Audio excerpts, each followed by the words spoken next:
friends, myself Prasiddhi Joshi. Today I will discuss about dissolution of firm. Section 39 of Indian Partnership Act 1932 talks about dissolution of firm, which means अगर उसमें तीन partner for example A, B और C और ये तीनों ही business को discontinue करना चाहते हैं तो वो फर्म डिसॉल्व हो जाएगी. But there is a difference between dissolution of firm and dissolution of partners. Means अगर इन तीनों में से कोई भी एक पार्टनर फॉर एग्जांपल ए इस बिजनेस को डिसकंटिन्यू करना चाहता है तो बी और सी मिलके इस बिजनेस को कंटिन्यू कर सकते हैं तो वो होगा डिसोल्यूशन ऑफ पार्टनरशिप. और अगर वहीं पे ये तीनों ही उस बिजनेस को डिसकंटिन्यू करेंगे तो वो होगा dissolution of firm. And if for example X want to join the firm as a partner, then he can also join the firm and continue as the partner. Now we will talk about modes of dissolution. There are basically 5 modes of dissolution. First is by agreement, and second is compulsory, contingent, by notice, and then last one is by code. And these all 5 comes from section 40 to section 44. Dissolution by agreement, section 40. A firm may be dissolved with the consent of all the partners or in accordance with a contract between the partners. इसका मतलब ये हुआ कि या तो कोई भी firm dissolve हो सकती है सभी पार्टनर्स के एग्रीमेंट से या फिर उस कॉन्ट्रैक्ट के अंदर ऐसा कुछ लिखा हो उसके according. For example A, B और सी 3 पार्टनर्स हैं और अगर ये तीनों अलाउ करते हैं अग्री करते हैं म्यूचुअल कंसेंट से कि हमें फर्म डिसॉल्व करनी है तो फर्म इजीली डिसॉल्व हो जाएगी. या फिर बी, ए और बी ने सी को ये पावर दे रखा है कॉन्ट्रैक्ट के अंदर कि जिस दिन सी बोल देगा कि फर्म डिसॉल्व होगी तो वो उसी वक्त फर्म डिसॉल्व हो जाएगी और इसके अंदर इन दोनों का कंसेंट माना जाएगा क्योंकि ये कॉन्ट्रैक्ट में लिखा हुआ है. And in a contract if a partnership expires and still the partners are continuing the business without any fresh contract, then it shall continue as long as the business continues. According to section 41 compulsory dissolution, there are 2 points when a firm is dissolved compulsorily. First point is removed and point 2 is by the happening of an event which makes it unlawful for the business of the firm to be carried, which means by the virtue of law, if the business you are doing becomes unlawful in future, you have to stop it compulsorily. For example, in Gujarat, A and B are continuing the business of liquor sale, but in 2022, the Gujarat government made Gujarat as a dry state. So, because of the new law, A and B have to dissolve this firm compulsorily. But according to proviso, if A and B have 2 different businesses, like one is for alcohol and the other is for garment business, for example, then they can continue the business about the garments if they want to, and but the liquor business has to be stopped compulsory because now it's illegal to sell liquor in Gujarat. But if their business which is similar, which are interconnected like liquor business and supply of liquor or something like that, then they have to stop both the businesses because the other one is interlinked with the first one. Section 42 talks about the dissolution on the happening of the certain contingencies in which subject to contract matters between the parties of a firm is to be dissolved on 4 bases. First one is if the constituent of a firm is for fixed tenure. मतलब कि अगर कोई firm एक fix tenure के लिए बनी है जैसे कि ये आज शुरू हुई तो आज के 7 साल बाद फर्म डिसॉल्व हो जाएगी. But if the partners wants to continue the firm, then they can continue it by making a new contract according to this, subject to the contract.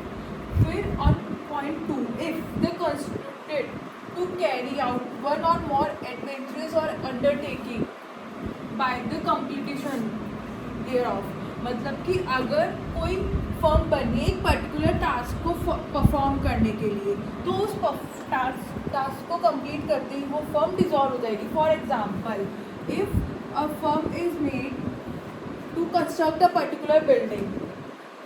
Just assume A and B are two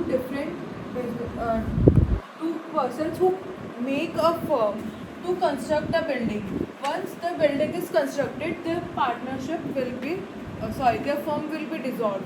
But if there is a contract between them कि they can continue a firm if they wanted to after completion of their business, then they can continue. And point 3, by the death of a partner. It means when a partner is died, then remaining partners can continue the firm if they wanted to, or they can also dissolve the firm. Point D, by the adjudication of a partner as an insolvent, means if a partner is announced insolvent, they can dissolve the firm, but if the remaining partners want to continue the firm, they can continue as well. It depends on their choice. Dissolution by notice of partnership at will, इसको पढ़ने के लिए section 40 को पढ़ने के लिए पहले हम पढ़ेंगे सेक्शन 7, क्योंकि पार्टनरशिप एट विल सेक्शन 7 में समझाएगी है, और हमेशा सेक्शन 43 को सेक्शन 7 के साथ पढ़ेंगे.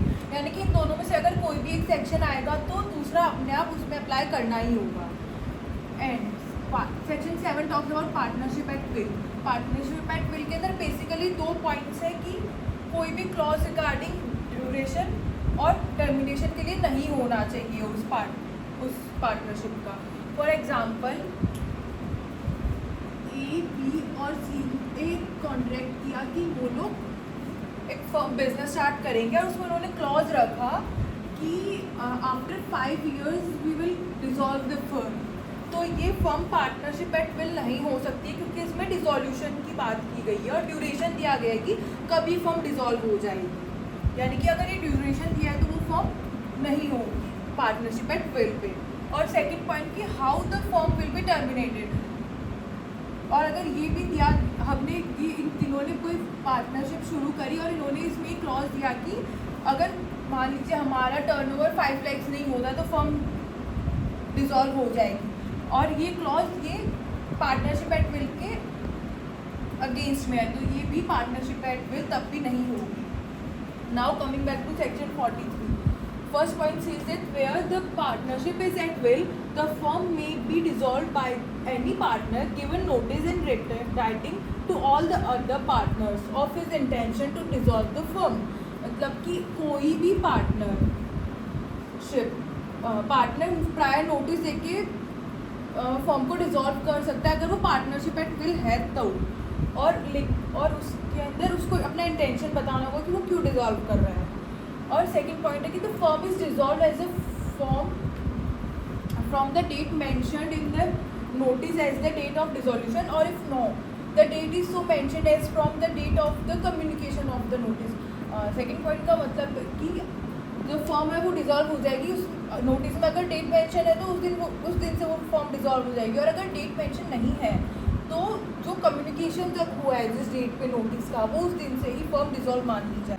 और पार्टनरशिप एट विल का सबसे बड़ा डिसएडवांटेज यही है कि कोई भी पार्टनर कभी भी प्रायर नोटिस देके इस फर्म को डिसॉल्व कर सकता है, तो इसका लॉन्ग टर्म नहीं है क्योंकि कभी भी वो डिसॉल्व हो सकती है. Dissolution of firm by the court. All the suits of a partner, the court may dissolve a firm on any of the following grounds. First one is unsoundness of mind. When any of the partner became unsound mind, his next friend or any of the partner can ask the court to dissolve the firm, and it will be dissolved if the partner is proved unsound mind. Second point, permanently incapable of performing his duties as a partner. Means when a partner other than suing becomes permanently incapable of performing his duties, then the court can ask to dissolve the firm.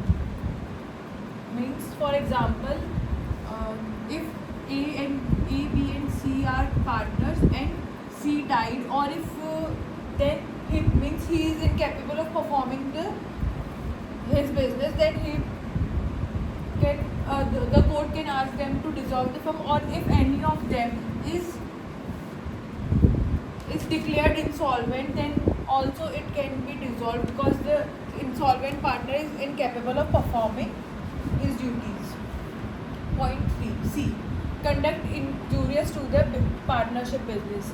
Means any of the partner other than suing is conducting some activities which are injurious to the partnership business. For example, here A, B, C are three partners and A is doing some business because of which, for example, like smuggling or murder or something XYZ, something illegal or something bad which is bad for the image or which is injurious for the partnership business, then also court can ask to dissolve the business. Point D. Persistent breach of partnership agreement. Means when a partner other than suing is persistently breaching the partnership agreement, then the court can then also ask for the dissolution of the firm. Point B. Transfer of whole of his interest. When a partner other than suing is transferring his whole property or interest for because of his personal debt or something to the other person, then also court can ask for the dissolution of the firm. See that the business of the firm cannot be carried out on sale at a loss.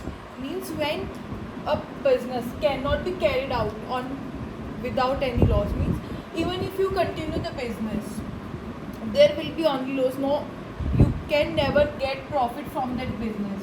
Then also court can grant you to dissolution of firm. And the last point, on any other ground which renders it just and equitable that the firm should be dissolved. means कोई भी dissolution ground जो just और equitable है तो उसके लिए भी court उसको डिसॉल्यूशन फर्म को ग्रांट कर सकता है.